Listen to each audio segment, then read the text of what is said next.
नमस्कार मित्रांनो मी अक्षय कदम स्वागत करतो तुमचं आपल्या नवीन एका व्हिडिओमध्ये।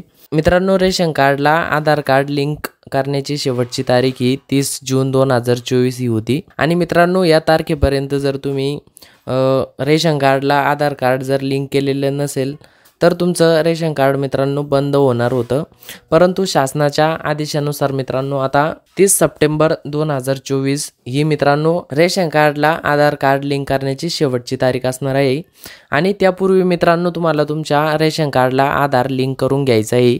मित्रांनो, तुमच्या रेशन कार्डला जर आधार कार्ड लिंक नसेल तर मित्रांनो तुमचं रेशन हे पूर्णपणे बंद होणार आहे। आणि मित्रांनो, तुमचं रेशन परत चालू करण्यासाठी तुम्हाला परत काही डॉक्युमेंट्स तुम्हाला सादर करावे लागणार आहेत आणि त्यानंतरच मित्रांनो तुमचं रेशन चालू होईल। एवढ्या प्रोसेसला सामोरे जाण्यापेक्षा मित्रांनो तुमच्या रेशन कार्डला आधार कार्ड लिंक आहे की नाही हे ऑनलाईन कशा प्रकारे चेक करायचं आहे आणि जर तुमच्या रेशनला जर आधार लिंक नसेल तर ते कशा प्रकारे करायचं आहे तर या व्हिडिओमध्ये आपण पाहणार आहोत।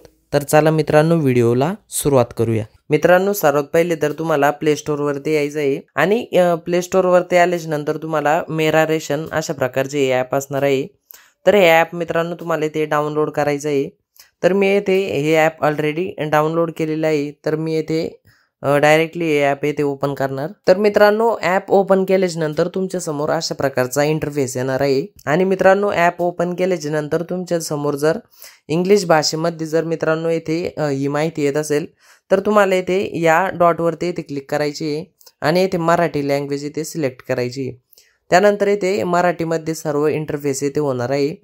त्यानंतर मित्रांनो तुम्हाला येथे आधार सेडिंग म्हणून एक ऑप्शन आहे, तर या ऑप्शनवरती येथे क्लिक करायची। त्यानंतर मित्रांनो येथे तुम्हाला दोन ऑप्शन दाखवण्यात येईल, एक येथे रेशन कार्ड क्रमांक असणार आहे आणि एक आधार क्रमांक। तर येथे तुम्हाला रेशन कार्ड क्रमांक याला सिलेक्ट करायचं आहे आणि येथे तुम्हाला तुमच्या रेशन कार्डचा नंबर टाकून घ्यायचा आहे। त्यानंतर सबमिट बटनावरती क्लिक करायची।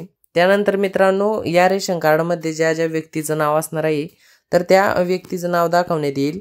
त्यानंतर मित्रांनो त्याचसमोर इथे बघू शकता आधार सीडिंगची स्थिती म्हणून एक कॉलम आहे, तर त्यामध्ये मित्रांनो yes असायला पाहिजे। एखाद्या व्यक्तीच्या नावासमोर जर मित्रांनो नो असेल तर त्या व्यक्तीचं आधार कार्ड हे मित्रांनो रेशन कार्डला लिंक नसणार आहे। तर मित्रांनो, रेशन कार्डला आधार लिंक करण्यासाठी तुम्हाला तुमच्या जवळच्या स्वस्त धान्य दुकानामध्ये जायचं आहे आणि तेथे मित्रांनो तुम्हाला रेशन कार्डला आधार कार्ड लिंक करून घ्यायचं आहे। तर अशा प्रकारे मित्रांनो तुम्ही चेक करू शकता की तुमच्या रेशन कार्डला आधार लिंक आहे की नाही।